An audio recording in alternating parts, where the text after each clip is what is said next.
Алтернативни разплащателни методи без ограничение. Комуникацията при нас е постоянна, не само промоция, не само проценти. Носят и практическа полза на хората, които ги гледат.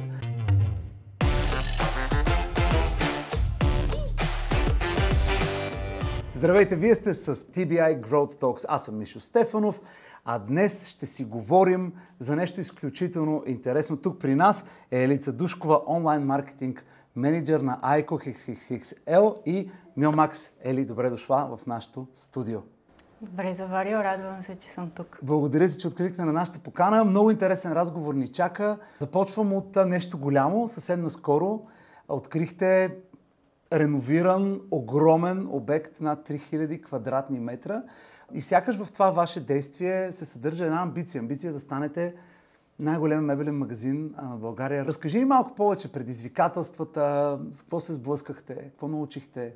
Проектът беше наистина много вълнуващ за цялата компания, за всички екипи, които бяха замесени, както и за нашите клиенти, защото това е най-големият магазин на ICO XXXL и вече и най-модерният. Съответно, предизвикателствата бяха много големи, защото за няколко седмици трябваше да трансформираме изцяло търговската площ и не само. Техническите предизвикателства всъщност доста ни спънаха. Трябваше буквално за една седмица да инсталираме ескалатор на плочките, на които преди нямаше, имаше рафтове и регали. Но може би най-голямото предизвикателство за нас беше да ограничим достъпа на клиентите до търговската площ по време на трансформацията. Имаше доста разочаровани. Беше много тъжно да гледаме магазина полуразрушен, тъмен и не готов, но знаехме, че това, което предстои всъщност е нещо невиждано в България до този момент. И нямахме търпение да видим резултата, който надмина всички очаквания. Докато си говорихме в студиото преди да започнем снимките, ти каза нещо много интересно. Освен, че тази година ICO е навършил 30 години, ти ни каза, че началото не е било в най-големия магазин в България, а всъщност е започнало съвсем друго място. Началото на ICO, такъв какъвто го познаваме днес, е може би с този магазин на булевард Европа.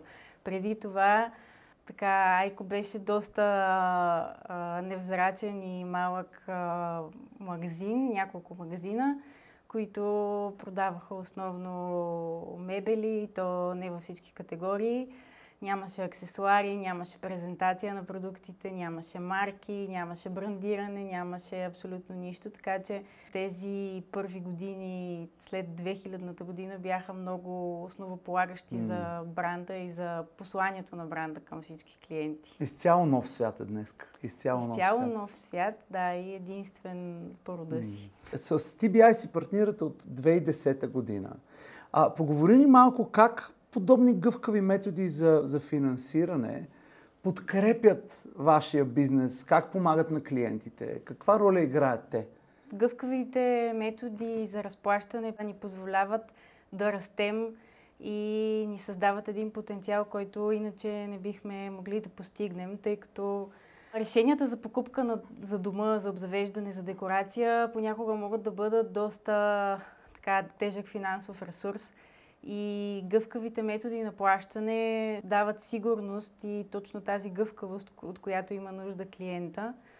А пък TBI като компания с доста дългогодишен опит в тази посока всъщност дава и на нас като търговец сигурност и сигурни партньорски отношения. През 2023 година правите едно много интересно партньорство, ексклузивно партньорство и доста успешна кампания реализирате. Какво в целият подход, процеси, партньорско отношение на TBI ви вдъхнови за това?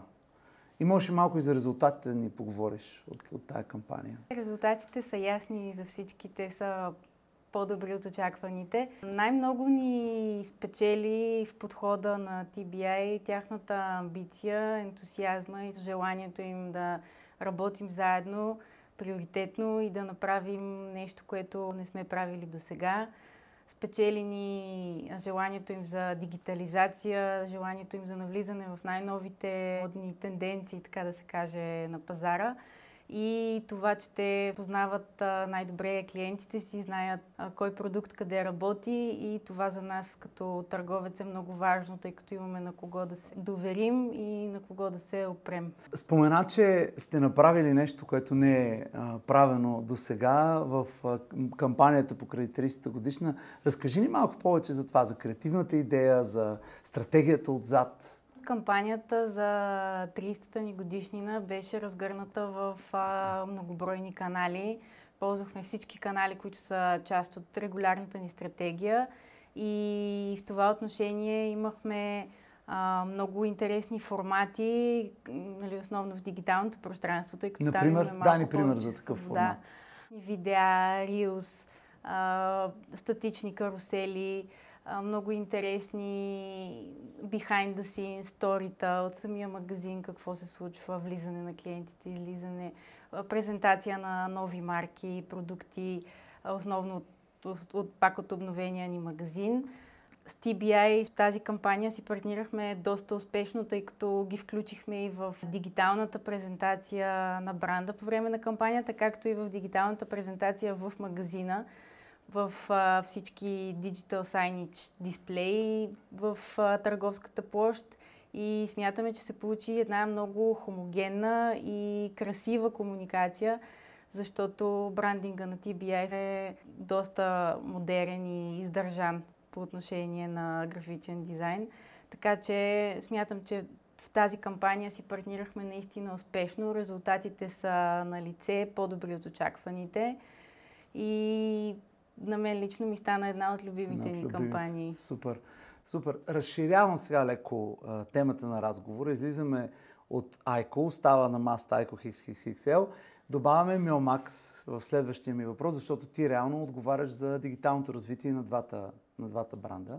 Да. И следващия ми въпрос е свързан с начина, по който хората, потребителите, оперират в социалните мрежи. Промени ли се поведението на потребителите в социалните мрежи? Какви промени наблюдаваш ти последните години? И как реагирате вие стратегически на тия промени? Какво правите, за да отговаряте на потребителските очаквания, промени в нагласи? Пазарът много се промени след пандемията. Промени се начина на живот на хората, нямаше как да не се промени и потребителското поведение. Така че ние наблюдавахме с голям интерес това супер динамично развитие по отношение на нашите клиенти. Преживяхме едни години на изолация, на липса на социализация, на липса на пътувания и някак до всички се доближи дома, като стана по-близък до сърцето, уюта.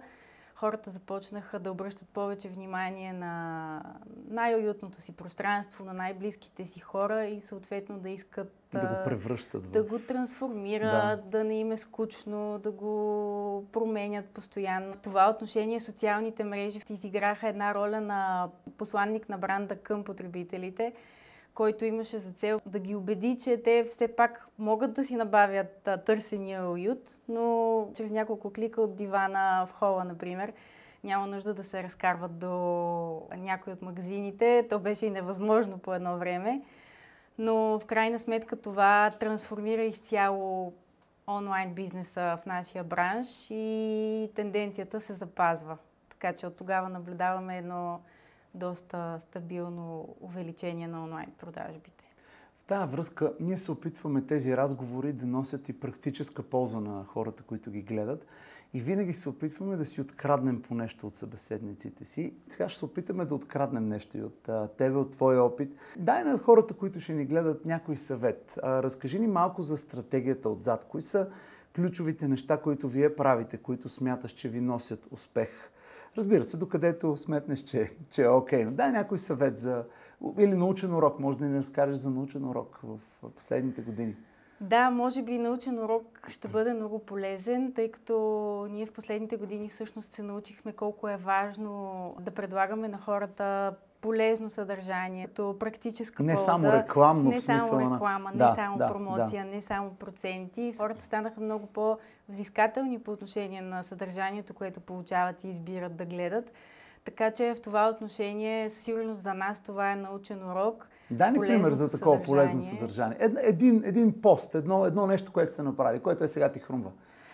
Хрумва ми на първо четене кратки видеа с супер полезни хакове и съвети за дома, как, например, супер. Да натурим цветята с подръчни материали или как стъклото след миялната машина никога да не е на петна. Такива кратки, супер полезни неща, които хората със сигурност ще си запазят и от които имат нужда все някой ден в домакинството. Кажи ни сега, ясно, че Facebook и Instagram големи платформи.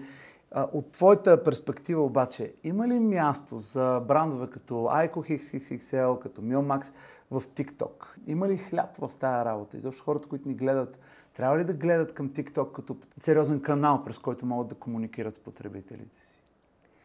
TikTok е много интересна тема в последните години за всички търговци в България, смятам.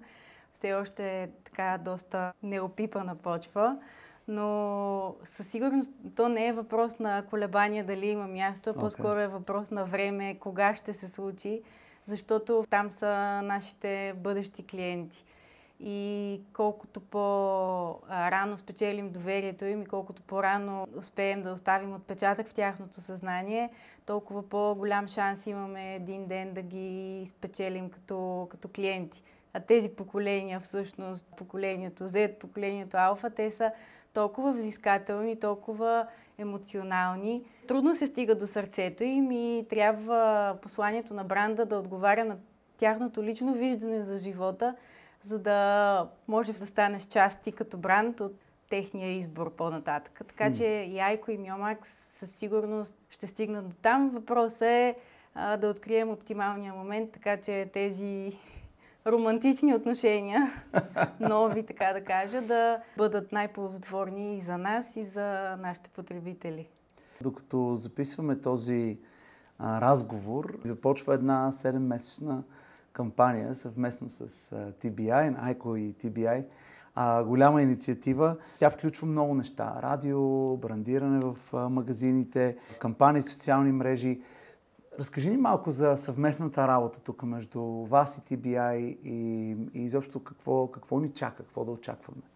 Съвместната работа между нас и TBI се изразява в една постоянна комуникация. Ние наистина си говорим ежедневно. Нашите екипи с техните екипи планираме нови проекти, нови реализации, нови продукти, какъв отзвук среща при клиентите, коментираме, анализираме резултати, радваме се на резултатите заедно. Така че общо взето комуникацията при нас е постоянна, нали, от кампания в кампания, едно много ползотворно партньорство.